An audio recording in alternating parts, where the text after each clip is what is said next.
Okay, right. I have to meet Nokia in Galactic Park. That's what it is. I could just go through the TV. Okay. That's what it was. You just pop out of someone's TV randomly while they're watching Netflix or some. We're going to the hood, boys and girl.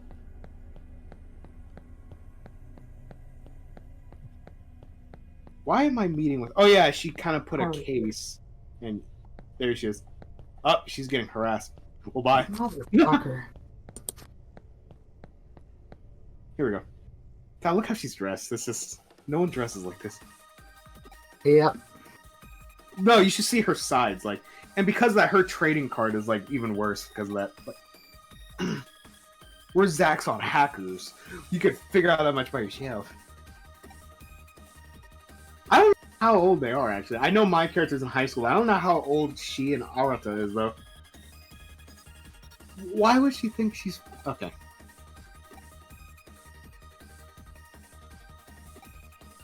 Dress like that exists. Apparently. Yeah, she talks like totes adorbs kind of shit. From what I've gathered from people on YouTube who have played this game, it's like a very, very 50-50 on like how people like the character.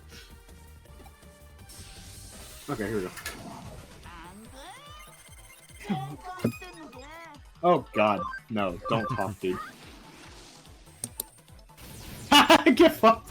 Wow. Well, it's because he's 13. Okay. Don't let Hawk die, Fable, or else I have to kill you. I'm trying not to. Yeah, if he dies, he won't level up. Oh man, what's a Zaxxon? Are all hackers like that? Coming to you suddenly, looking at you luridly? The fuck is luridly? Lustfully. Luridly. Lustfully. It's so weird seeing a Digimon game have dialogue like this. I'm so used to the kids show, not like this. Huh? What about just now?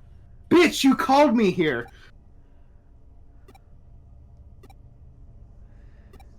Uh-huh. My virtue is at risk? Like I said, they weren't flirting. Yeah, they wanted to jack your shit, not your pussy. Well, you can't fuck them anyway! Wait, can you? In here? Oh god, I don't want to think about that. Okay, so where are we going? Oh yeah, I remember now. She called us because she was worried about Agumon and Gabumon. I don't expect next week's podcast to be like too intense or anything, because as far as I remember, we all like the movie at least. Yeah, I figure it's a good starting point because I told Onyx that and she agreed. Like, do I have Drago in here? I mean, There he is. the soundtrack sucks except for one song, but that's another I thing. called him Drake. Fuck you. I like that one. Fine, I'll call it Drago. There we go. I thought it was Drago. It was Drake. Now it's Drago. Paste. This will be on. Ivan Drago. Fuck it. That will be Onyx's partner. Take. There he is. There is Drago. Based. And there's mine, Draco. Bakugan was underrated. I like Bakugan, despite I did too. Despite the shitty dub. I never did finish it though. Me neither. Okay, Fable. Aside from I don't think anyone did. Aside from Sprout's Angry Mob song, what was the other song you liked? I like the fuck, what was it called? How to Be a Unicorn thing. Oh, Fit Right In? It's not a constructive thing. I just liked how it sounded. That's really That's fine. Because you brought up because what was it? You there was something in it that you thought was like a plot hole. It made no sense why. Well, I mean, we'll get to it next week, but it made no sense why Hitch was the one who thought them disguising as unicorns wasn't going to work because he successfully disguised as a Pegasus to infiltrate Zephyr Heights earlier in the film. Yeah, it's a very fair point. It's just for me when it comes to songs, it's a very subjective thing. Right. If anything, it should have been Zip because she was against makeovers in the first place. So Oh, that would be better. You've already established something that would make her not believe it could work. Right. You know what? That would be better. But now for me, I just like the beat. But there's no questioning. Oh, I can go to level 2? Wait, can I? I mean, don't firewalls usually like show as red when you can't go through them? No, because there's like some nigga just waiting out here, like showing as like a barrier. But she said level 2, so I guess I'm not supposed to go there yet. So here. Anyway, but I think we're all in agreement that, like, the Angry Mob song, yeah, that's definitely like the best one. And I ain't fucking calling it Danger Danger because Angry Mob just sounds better. YouTube definitely agrees. You type in Angry Mob, you'll find it, but Danger Danger, you might find like 2 videos, and that's it. Hawk, just run beside her like you're just Hawk, like just walking. fly. It's funny his avatar doesn't do that. I know his champion form does. See, Draco has like, god damn it, Draco has like. Go ahead, Trigger. His design is kind of similar to a Combuskin from Pokemon. Actually, now that I think about it, Combuskin? You mean Combuskin? That's what I said. You said Combuskin. No, I said Combuskin. He does kind of look like it. Yeah, I never thought about that. It's the arms. Like for some reason, Combuskin's arms don't really look like wings, so it doesn't really look like he can fly.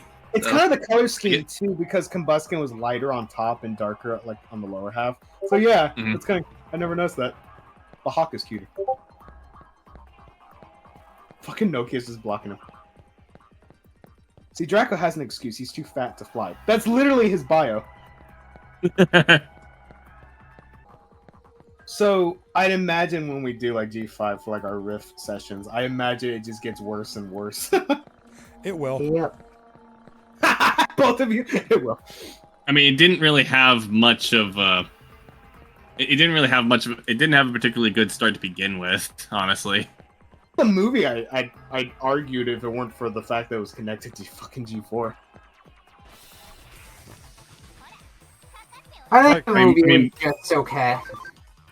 I mean, I do honestly think that the vast majority of my issues with the movie are the fact that it's allegedly connected to G4, or that it's supposed to be connected to. Well, I G4. think that's everybody's issues with it. I mean, and there are also several plot holes in it. Yeah, but Lefty and I talked about this. Even if it weren't for like the connections, it would still be shit like the TV show. Yeah, because there are like instances where like the writing by itself is like horrid. Like I mean, aside from the amount of shit they just say happens off screen, it's like, oh, this is the status quo now. My biggest problem is the fucking dialogue is just shit. Oh, this should be fun. Oh yeah, there's like that one bit. I know we'll save it, but the way I described it is it sounds like robots talking to each other sometimes. Well, it's something to talk about, so it won't be dead air. But I can see why you would want to save it. Go faster, bitch! My game does this for. Why is it doing this? Go. Do you have to like double tap the run button to make her? It's not that. For whatever reason, the PC version of this does this. Like, whatever. We'll get there. God damn it. I wonder what she says during that, because that's not subtitle. Here's some trivia for Onyx. Like, it doesn't have an English release, and it wasn't going to, because it wasn't even going to be in America, but fan outcry. So now we can play. Oh. Okay. Trigger said one of his games had a similar history. What was it, Trigger? Xenoblade Chronicles. It had a release in Japan. Oh yeah, I remember that. It did. It had and it did have a release in the UK. That's why all the voice actors are British.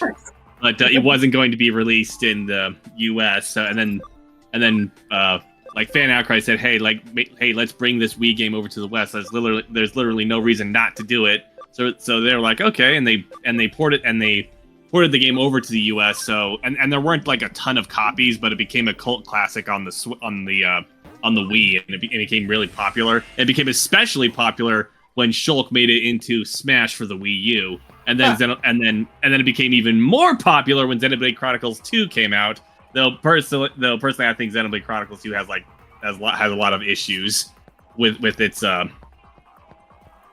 just not as a game. I think I think the story itself is fine, but the voice acting is hilariously awful. It is so bad. It's like something out of a bad.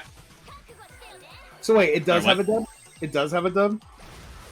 It does have a dub. It had it. The first game had a dub. It came out in the UK, so all the voice actors were British, and then later they brought it over to America, and then the game became started getting more and more popular, especially with Shulk making it into Smash. But I'm specifically talking about Xenoblade Chronicles 2, which came out on the Switch, and Good. Yeah. And then Xenoblade Chronicles 2 came out on the Switch. I finally got around to playing it like earlier this year, and I didn't have the greatest first impression because the voice acting in that game is hilariously bad. It's like something out of a bad 80s dub, a bad anime dub from the 80s or 90s. It's worse than like this game though. It's like Jesus. Honestly, I probably would have preferred if it didn't. Yeah. If it didn't get a dub, because in fact something apparently they added something as like free DLC where you can like have all the characters like speak in the Japanese voice lines but keep the English dialogue. So next time I play the game, I'm just gonna try that. That way I can at least pretend I'm watching an anime rather than like playing it like a really shitty English dub. So when did Xenoblade Chronicles 2 come out? I believe it was 2015. Hang on, let me look it up. They still do terrible dubs now? Like, back then? Like, come on. I thought we moved past that by the 2010s. Well, it's a really big game with a ton of voice lines, but I question whether or not that's like strictly necessary because they seem really selective with what they choose to have as a okay, it was 2017, not 2015. But that's actually one. Yeah, that's actually one of my issues with the game because not only is the voice acting really bad, but it's the specific cutscenes that they choose to have voice acting in seems very bizarre because in the sorry. Yeah, well, in the first game, there was a clear in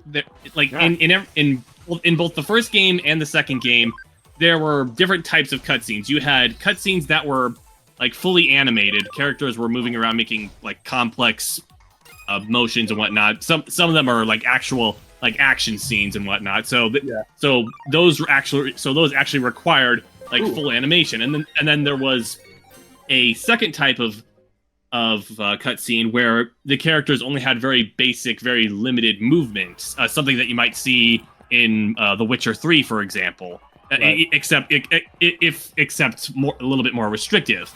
And then there were cutscenes that didn't have any voice acting at all and just relied on subtitles. I think every game does that because this game doesn't have dialogue in some.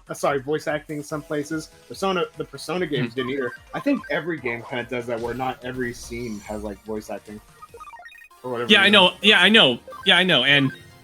But my point is like the three types of cutscenes: fully animated, fully voiced, or not voiced at all, and just have the characters with their limited movements. Like there was a clear logic to which cutscene, which cutscene was fully which cutscene was fully animated, which cutscene was just dialogue, and which cutscene was no voice dialogue at all. Cutscenes that moved the plot forward significantly, or required complex movements from the characters to work. Those were fully animated. And then cutscenes that were just moved, that were literally just the characters talking, discussing what they need to do next. Those were just cutscenes with limited animation and just the characters talking. And then there were cutscenes that involved side quests and characters having heart-to-hearts, which are basically like side cutscenes that you could unlock by increasing the affinity between different party members, and. So there's a clear logic. Like whichever cutscene is most important to move the plot forward, that there is more effort put into it. So if it requires if the scene needs full animation, it receives full animation. If it just needs the characters talking, it just has the characters talking with limited animation. And if it doesn't move the plot forward at all, there is no voice dialogue. Xenoblade Chronicles 2 doesn't do that. It's funny you mentioned. What? Before I get into it, so I think it's time to go to champion. So you ready to see what hit becomes trigger? Oh! Wow! I see the profile pic. Oh! He's got pants. He's got gun gauntlets and pants. It's time. You son of a bitch! It's time. So it's Gargomon. I don't know why his trademark attack is not actually him shooting though. It's stupid. Ooh, dumb uppercut. Hawk's not ready yet. Now for Draco. So so the blue one is my partner. The green one's like a different one.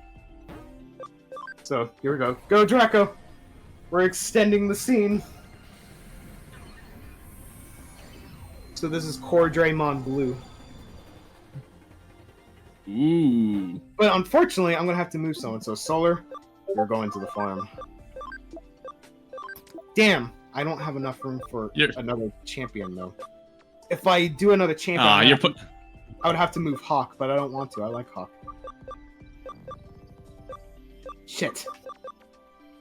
But I want the dragons to digivolve together. So sorry, Draco, you're going to have to be a kid again. It helps though, because when you go back, you increase the ABI. But I'll have Buster stay as is. You are in the center. There we go. Wait till you see how big he is. Look at that bunny. Wow. He still has 2 more forms after this tree. Okay, Walcry. It's very important I have all types of like creatures, because otherwise I won't be able to use all my hacking skills. Like Buster's a vaccine, Draco's a data, Hawk is a free. Do I have a virus? Shit, I don't. Oh well. Upward we go to level 3. Okay, so what I was gonna say was, it's funny you brought up the dialogue scene shit, because there's like in Persona 5 Royal, there's like this big moment, and they do not voice act it whatsoever. It's the thing where you evolve your personas a second time. I was so baffled by that. I'm like, where's the fucking dialogue?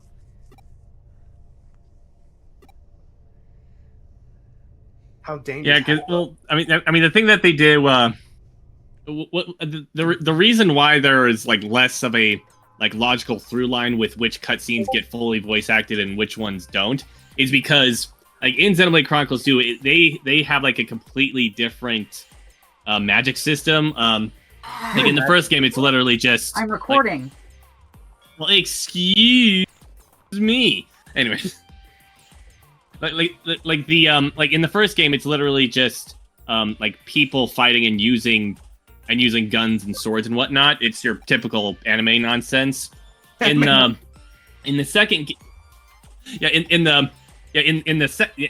only like super special weapon in that game is the Monado, the titular Xenoblade. In the second game, in the second game, there are the characters.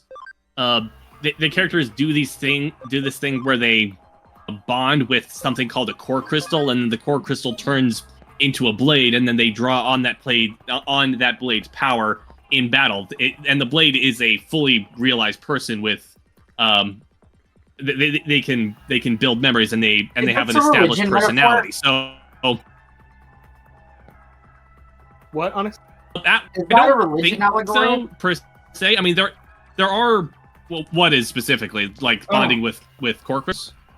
I was more talking about like the calling on her in battle and such. Although I could argue a way to make the turning her into a sword thing work too. So Soul Eater.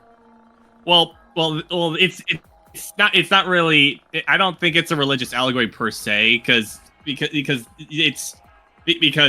what they're doing, what these people are doing, like within the universe, is they're taking something called a core crystal and resonating with it, and then when they resonate it, the core crystal becomes a blade, and then they draw on that blade's power. It's an actual person that they take with them. The crystals was turned into like a human person that they were then calling on. Oh, that still sounds like some new age crap. So no. It's so. Well, sometimes they turn. Well, sometimes they do turn into a humanoid-looking thing, but blades can have like all sorts of No. All right. Blades can have all sorts of forms. There's one that looks like a really big Totoro with a big ass mouth, and there's also like one with like a little girl with a pet polar bear. All right, I get it. Yeah, I thought it was a person, so I was imagining in my head warriors calling on like a random person who is also a blade, quote unquote. Well, it is a person, but it's a person that's literally walking alongside you. There isn't any sort of like religious connotation with the blade itself, with the blades themselves. The calling with a human person, that just kind of sounded like weirdly like prayer, if that makes sense.